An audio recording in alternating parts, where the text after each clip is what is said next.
سلام علیکم و علیکم السلام. کمی برای تقدیر صحبت. درباره تقدیر صحبت علایده است. مادر من با پدرم به حج فرضی رفتند. مادرم به گرمی بلند نه آنقدر تاب آوردند، لیکن بسیار رفتن میخواستند. از گرمی هوا مادرم در روز عرفه وفات کرد. الله رحمت کند.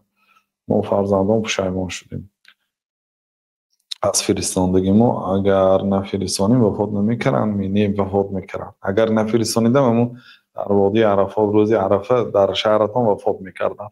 خوب است که در عرفات در حالت احرام وفات کردن. وقتی که یک آدم در وادی عرفات از بالای شترش افتید و گردنش شکست و وفات کرد، پیامبر صلی الله علیه و سلم میگه در همین احرام خودش گورانید و این به عطر و خوشبویی هم نزنید گفتن، چون که برای حاجی در اثنای عبادت حج ممکن نیست عطر و خوشبویی زدن.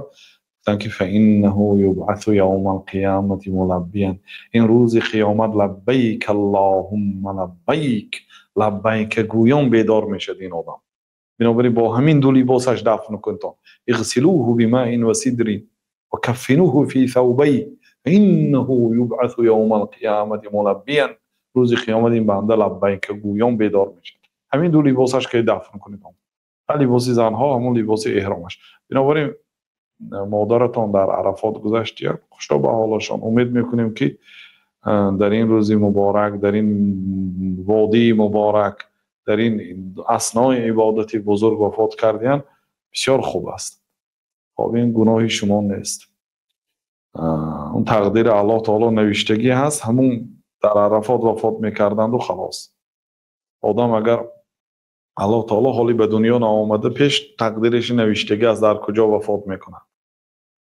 اگر وقتی وفاتش بیاد همونجا میرد و خلاص. نمیرفتگی جاش باشدم یک چیز سبب میشد و میرد. بعد گفتیم که بعد 2 روز جنازه خوانده شد. کدام روز قبول میشه، روزی وفات یا روزی جنازه؟ روزی وفات. البته روزی وفات همون در وادی عرفات باشد، روزی وفات حساب میشد. خیلی پروسیدوری جنازه هست، خاصتا در ایام حج که میلیون ها آدم است. خب پدرم همان شب مادرم رو در خواب دیدن. در خوابش مادر فسان خوشرو در مسجد حرام نماز خوانید. خوب از خوابی بعد دخترشان حرکت کرده وظیفه را اجرا کنید. گفتیم به جای آن که تا قوتتان بودن وظیفه را اجرا کنید گفتنه رسا پشیمانم از گفتم. نه هیچ گپی نداره. شما توغری گفتید، شما درست گفتید که حرکت کرده وظیفه های اجرا کنید. درست، ما آنچه کارهایی که شما کردیتون درست، پشیمان نشویتون. خوشا به حالشون. آدمو تمنا میکنه در اثنای عبادت وفات کردن که در اثنای نماز یا عبادت حج یا در اثنای تعلیم یا در اثنای عبادت و سجده و وفات کنیم. این جای پشیمانی ندارد.